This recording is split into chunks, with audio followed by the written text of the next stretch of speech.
Casey's biggest hits. 6 years ago this week, back in 1986, one of the biggest hits in the USA was You Give Love a Bad Name by a hard rock superstar who was fired from his first job selling shoes because he played the radio too loud. I'll have details and that big hit after this. Casey's Top 40. I'm Casey Kasem in Hollywood. This is Casey's Top 40. Now we're up to our story about a superstar who's headlining a superpower summit in Moscow, a supercharged rock and roll summit. Jon Bon Jovi says, "I'm not socially conscious. I'm not trying to change the world." But that isn't stopping him from traveling over 5,000 miles, almost halfway around the world, to perform against drugs and alcohol. On August 13th, Jon Bon Jovi will headline the Moscow Music Peace Summit, broadcast live from the Soviet Union on the Westwood One radio networks. Along with bands like Motley Crue, Cinderella, and Scorpions, Bon Jovi will be performing at Lenin Stadium to raise money for the Make a Difference Foundation. It's a non-profit organization dedicated to fighting drug and alcohol abuse among youth in America, the Soviet Union, and around the world. So why is Jon Bon Jovi, who said he isn't socially conscious, headlining the show? Well, Jon says, quote, "We're certainly not the Charity of the Week Club, but this is something we believe in strongly. When it comes to drugs and alcohol, the temptations are great. I stopped doing drugs a long time ago. I had a lot of bad experiences as a kid. A lot of people I knew who took drugs are dead now." Jon went on to say, "I was fortunate to come through it all. Tomorrow's leaders are the youth of today. This was one cause I had to get involved with." Well, here's Jon Bon Jovi and his band in a song that they'll probably be performing a couple of weeks from now at that rock and roll summit in Moscow. Holding steady at number 9, here's Lay Your Hands on Me. Lay your hands on me. Casey's Top 40. Now, we're up to the first Top 40 solo hit for a heavy metal superstar named Jon, who leaves Elvis Presley a backstage pass whenever he plays Memphis, Tennessee. The Jon in question is Jon Bon Jovi, and he recently told this strange tale to a reporter for Circus, one of heavy metal's most respected magazines. You see, Jon was always a big fan of Elvis Presley, and last year, Jon took a rocker friend with him on a tour of Graceland, the King's estate in Memphis, Tennessee. Jon had been on the tour several times before, so he acted as a guide for his friend. He'd point out sites like Elvis's favorite chair and the room in which the King used to sit and listen to records. But it turned out that Jon's friend was a little less respectful about the house and its famous resident. The friend had a wisecrack for everything Jon pointed out to him. Jon kept asking him to cool it, but to no avail. Well, later that night, when Jon went on stage to perform in Memphis, strange things began to happen. He says the house lights began flickering on and off for no reason. No one could figure out what was causing it. And then, without warning, a heavy chain dropped from the ceiling. Jon barely ducked in time to save himself from serious injury. He was terrified, and he says one thought immediately sprang to mind. The ghost of Elvis Presley was angry with him for bringing that disrespectful young rocker into Graceland. The morning after the show, Jon's road manager heard Jon apparently talking to someone out in the balcony of their hotel. Curious, the road manager stepped out there and found Jon looking upward toward the sky and talking to Elvis. Jon apologized to the King for bringing that unruly rocker into Graceland. He promised to make sure his friend would never make another wisecrack at the King's expense. And Jon also promised Elvis that every time he plays Memphis, he'll leave him a backstage pass at the ticket booth. If the King wants to see the show, all he has to do is show up. Well, if Elvis does take Jon up on that offer, this is one of the songs the King is sure to hear. It's the one that's got Jon Bon Jovi's fans all shook up these days. Jon's first solo hit. Casey's biggest hits. 6 years ago this week, back in 1986, one of the biggest hits in the USA was by a hard rocker who was fired from his first job selling shoes because he played the radio too loud.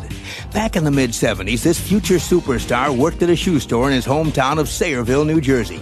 He says it was a pretty dull job, and to make it more interesting, he always turned up the music in the back room of the store. The boss warned him once, then twice, and then a third time. But rock was what the teenager lived for. And in the end, the boss booted him out.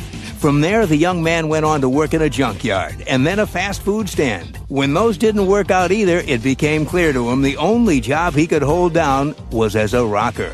6 years ago this week, Jon Bon Jovi was rocking out on one of the biggest hits in the USA. Here's You Give Love a Bad Name. Shot to the heart, and you're too late, darling. You give love a bad name. Around the world with a shadow. It's American Top 40. I'm Shadoe Stevens. You know, the last couple of years, people have been wondering about this next band. They've been wondering if it was all over for him. First, Jon Bon Jovi's solo stuff for the movie Young Guns 2, and then Richie Sambura's solo album. But it turns out the band just needed a long break.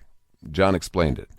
We went from being a garage band of underdogs playing your local bar and grill to winning the prize. We got beat up in the process. The innocence was lost. We wanted to take a break so we could be the underdogs again.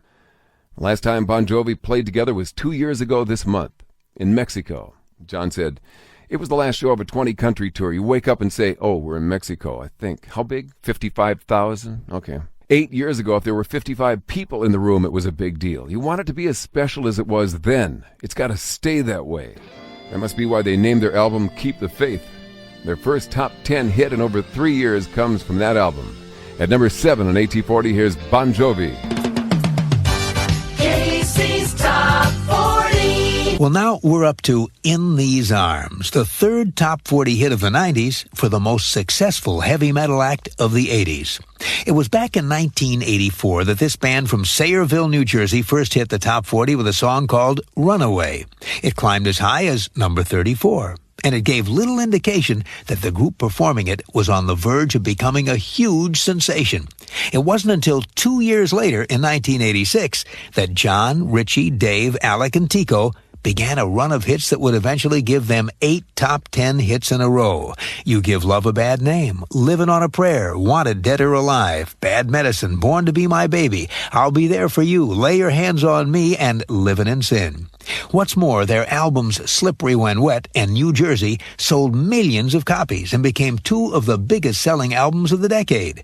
And their high-energy tours sold out arenas all over the world. They're the most successful heavy metal act of the 80s, Bon Jovi. With all that success, you'd think they would just keep on cranking out the hits. But the various members had solo projects on their mind, and for 3 years, that's exactly what they did. Then, last year, they got back together again. And the result was another million-selling album, the CD Keep the Faith, and more big hits. This week, the latest big hit from that CD climbs 3 notches to number 14 on Casey's Top 40.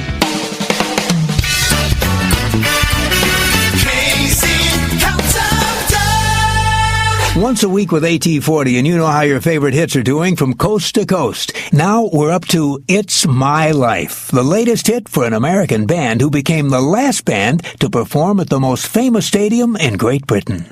Wembley Stadium is a massive sports and concert venue built back in 1923. In the 77 years since, Wembley has been home to many soccer and rugby matches. It was the site of the 1948 Summer Olympics, but it's best known for its rock concerts. The famous global benefit called Live Aid was held at Wembley in 1985. In 1988, Wembley was the site of the Nelson Mandela 70th birthday tribute concert. Over the years, it's been one of superstar Michael Jackson's favorite places to play. He's performed there more than any other artist, attracting a total audience of more than 1 million people. But Wembley Stadium, or at least the current Wembley Stadium, has reached the end of its road. It's being torn down to make way for a new Wembley Stadium that's set to open in 2003. And who was the last rock band to play there?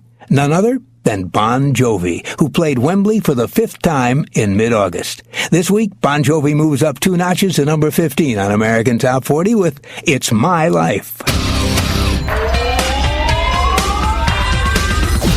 The hits you love and the artists who bring them to life. American Top 40.